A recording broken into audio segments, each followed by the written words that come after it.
ผ่านเนาะ สบายดีพ่อแม่พี่น้องเด้อนี่ก็พบพ่อกับส่องสะฮงเส้นเก่าเส้นเคยนะพี่น้องเนาะมื้อนี้ก็สะฮงก็ได้ซื้ออันหน่อไม้มาสิเฮ็ดผูกแขนเนาะพี่น้องผูกแขนอันแม่ลูกอ่อนหั่นแหละเนาะมื้ออื่นนี่เนาะมื้ออื่นนี่ค่ำหนึ่งก็เลยสิมาใบหน่อมงหน่อไม้นี่เนาะสะฮงหาก็ซื้อมาหาก็มาแต่ตลาดหั่นแหละพี่น้องแล้วก็เด้งมาเลยเนาะเพราะว่านักเติบเบิดแล้วมูในรถนะมาเลยเอาไม่อันเลี้ยงน้องเนาะซื้อเท่าไรเนาะแสนนั่น80เดือนนั้นยานาง9,000เอ้ย10,000เป็น1090เท่าอันใบอันนี้ก็ตัดออกน้ำตายคมๆด้วยทั้งน้ำตาลทั้งอันนั้นก็4โลเลยไม่นี่ก็4โลเป็นเกือบ10โลป้าไว้ตลาดกับที่รถออกมาเอามาเลยกันมาเลยออกไปกลางห้ามทูปลาลุงแน่ทูนี่ลูกห้ามในได้ก็เห็นวัดนะนี่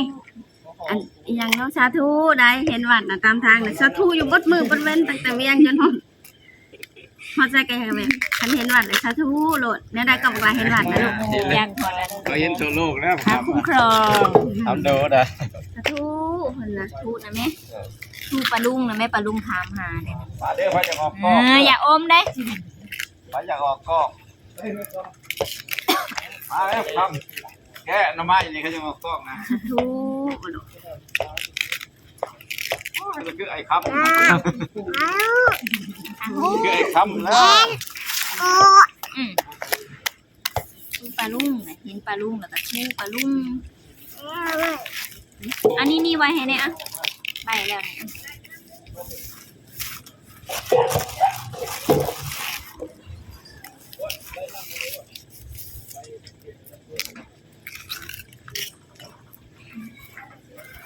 กาบมันนี่ก็ไว้ให้งัวเนาะเป็นประโยชน์อะไรคนก็กินอันหน่อมันงัวก็กิน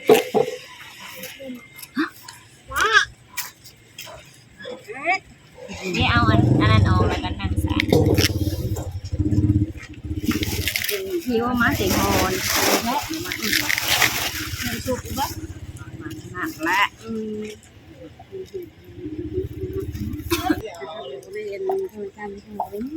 มันใหญ่แล้วมันหนักที่อ้อเบิร์ดนั่นมันได้ทำไปนั่นได้ทำกลับไปเด็กส่วนนั้นนั่งตาพระเจ้าเป็นดีๆมันทำเร็วแค่มันหันไปมันทำเลยก็คือผู้ล่างกว่านุ่มหญ้าพนักงานอยู่ห่างอยู่อยู่เดียวใส่ทางโลกอะไรใช่เป็นยังไงจุ๊บนะหญ้าว่ายังมาเราเป็นเรื่องเป็นไข่บินเป็นคนเลี้ยงไข่ของหำสองเธอคอยเด้อถือมีดเลยทำกระเป็นโอ้ทำเดี๋ยวอาบน้ำหรือว่าทำว่าม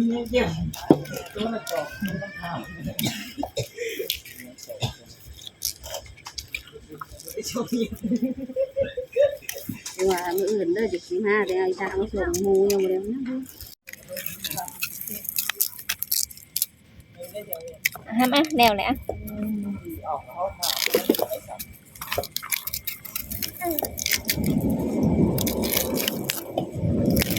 หอมดีไหมหอมไม่ได้ตักควมแท้เดี๋ยวจกปะชาบุชวนมากว่าคำมือแล้วค่ะชวนว่านะว่ามือโทรศัพท์อยู่ในมือเด้แต่ว่าคำมือแม่นี่มือก่อน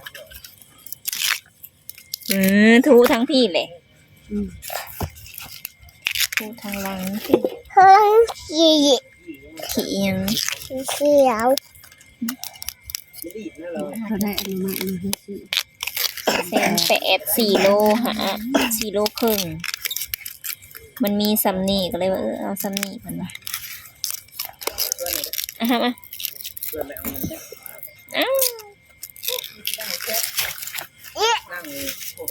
แล้วขำหวานนี่ขำเจียวขาวป้าจีบอกกัน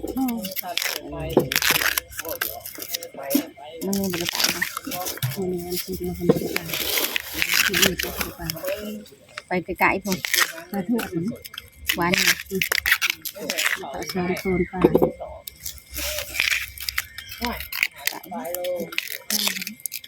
ผู้ชายใจสีหายใจนี่นะ ซื้อหลอดจะมาขาวแสงจะเอาเห็ดเนี่ยมันเจอแล้วมันสุกอันนั้นโล6,000หิมันโล5,000เดียวเลยโล5,000มันเขาเองอันเขาเป็นโล4,000เนี่ยพาว โล4แต่ก้าวนั่นโลอัน 7-8 6,000ปลาย6,800เขาอึดคือถือเนาะ มันเกินได้แล้วกันชื่อว่ามันได้เลยหาย มา จำชื่อเนี่ยนะ ตัว นี่เอาไปไว้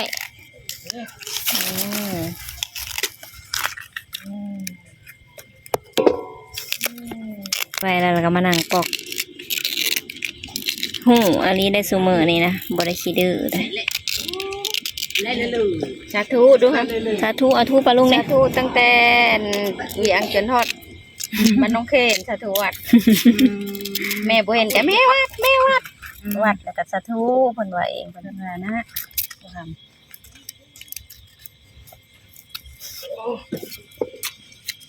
เหงื่อออกแล้วจนสุ่มเหมือนหัวนะมันร้อนอากาศก็ร้อนจะทอดบ่40ได้ก็เห็นวัดนะลูกบ่ปลาเห็นวัดได้ยังไง มีตีบัตร ตีวัดถูดู ตีเขียวแรม นี่หิน มันตีเขียวแรม ปากคนนั้นยุ่มหยิบอยู่ไปต้องเจ้าหัว อันนี้ก็คงเป็นชื่อคืออันนั้นอันนี้ ฮะ เวลาตื่นก็ บ่หนาซื้อเอาผมก็โฮงกันน้องใหม่น้องประวินกันสิใบแล้วตอนนี้ก็สิมายำ น้ำ ก็คือซับเป็นเส้นเนาะสิเฮ็ดสุกหลังจากที่ยำซับแล้วเป็นเส้นน้อยๆเนาะก็คือแบบนี้เนี่ยแล้วก็ไปล้างแล้วก็นึ่งเนาะนึ่งใส่ใบยานางน้ำยานางเนาะนึ่งให้มันเซาคมแล้วมันสุกแล้วก็ทำฮักที่มึงเฮ็ดอยู่ทำที่เฮ็ดบ่เฮ็ดเขาสิให้หลานอย่าเฮ็ดเด้อลูกเด้อสิกะมันนะลูกมันคันคายอยู่ได้ตรงไหนเนี่ย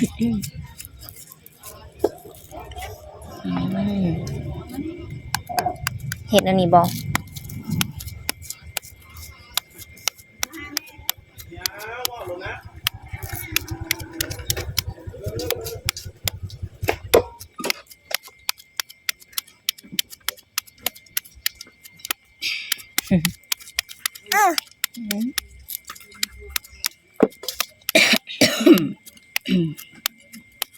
เบิดน้ำ2 ติ๊กมานี่ปู้ว้าวก็แอยู่โทษว่ามันฮ้อนเล็บหัวหมบอยู่ในอาหารมันขึ้นเฮือนเพราะว่าลุ่มวิด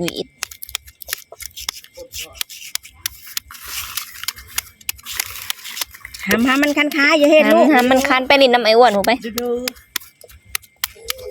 เอาโทรศัพท์ให้มัน หามไปนี่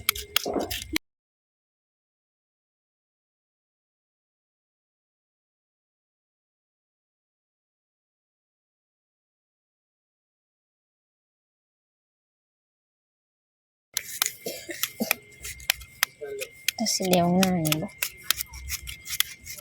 ข่อยก็บ่เป็นปานใดข่อยก็ กระยาหาคำแนวนั้นนะมันสิแกง เฮ้ยเบิ่งแน่สินเฮาก็งามบ่แพ้กับเพิ่นเลยเด้อสิบอกเนี่ยก็สังก็ทำสวยเหมือนกันนะบ่เป็นก็เฮียนเอานี่แล้วคันไปอยู่น้ำยาคันบ่เป็นสิเฮ็ดแนวใด บ่เป็นเราก็ย่าเห็นบ่เราให้มึงย่านะมาแม่สิเฮ็ดหยังก็เขาเลี้ยวเบิ่งเขาก็รู้จัก ละว่านะ หยัง เฮาก็บ่ได้แล้วเฮาก็ได้เนาะเฮาก็อยากสู้สีมือสิยานี่ได้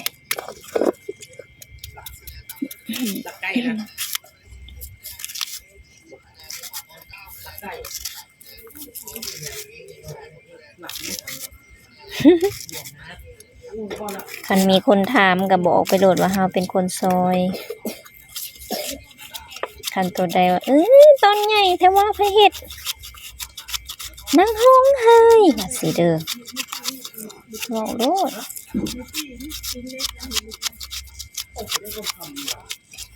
เอาแต่กระสะอำบ่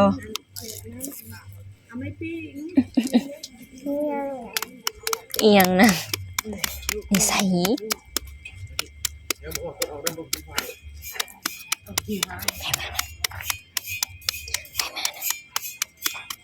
เอิ้นถามดูไผ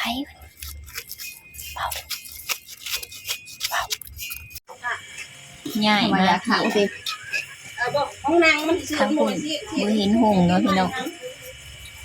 กินเล็ดรถนางน่ะ สมองก็เปลี่ยนมายำตัวนี้มันน้าสาวเพิ่นบ่ให้เฮ็ดเนาะขอสมองเฮ็ดบ่งามเพิ่นว่าเฮ็ดตัวนี้เดี๋ยวจะได้เฮ็ดอันนี้มันเขาเอิ้นอีหยังมันก็บ่ฮู้ บ่บ่ บ้องหน่อไม้พี่น้อง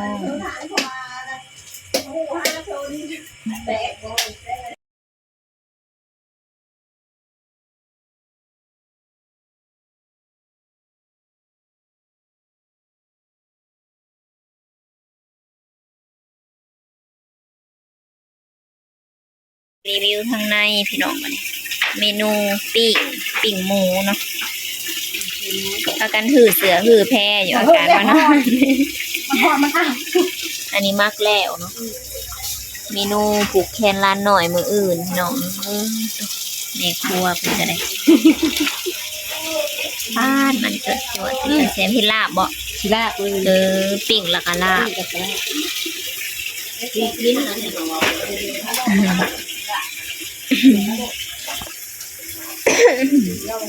มีแต่หมูคู่เนาะมาเห็ดซอยกันพี่น้องคนละไม้คนละมืออันนี้ทางนี้ก็สีสวยเ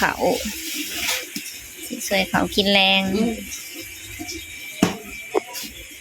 ป้าตกติบเขานาเรียรอ เขาขอได้เก็บมาเมื่อวานนี่มันเหมือนมันยังสบายไป เขากินหน่อยจน สีหมูน้ำเนาะพี่น้องสีหมูใหม่ๆเขาเจ้าหังกับมาส่งอันนี้เพิ่นสิเฮ็ดหวานพี่น้องเอิ้นต้ม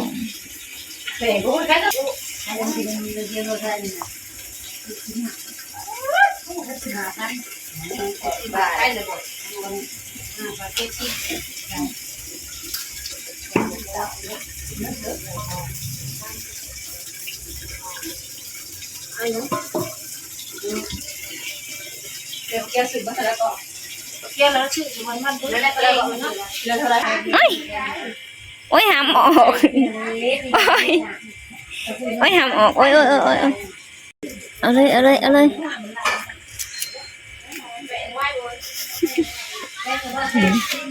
ปากเพิ่นกำลังยุ่นเนาะเหงื่อเพิ่นก็กำลังย่อยเนาะหน้าเหลือมมาบเนี่ยมันร้อนอากาศร้อนสำหรับคลิปนี้ก็ขอลาไว้เพียงส่ำนี้เด้อแม่ครัวโอ้ยซอยกัน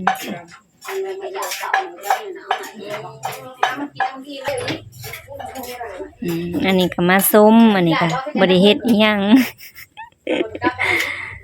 อันนี้ก็มานั่งเผาอยู่เบิดมื้ออันนั้นก็ได้นั่นก็นอนปีแล้วบัดนี้ก็เล่นโทรศัพท์เนาะเผาตั้งแต่เช้านี่นั่งกินใช้จานนั้นได้ได้นั่นนี่ ยอแขกยอคนกันเองเนาะ กิน เอากินเลยมาทำเจ้า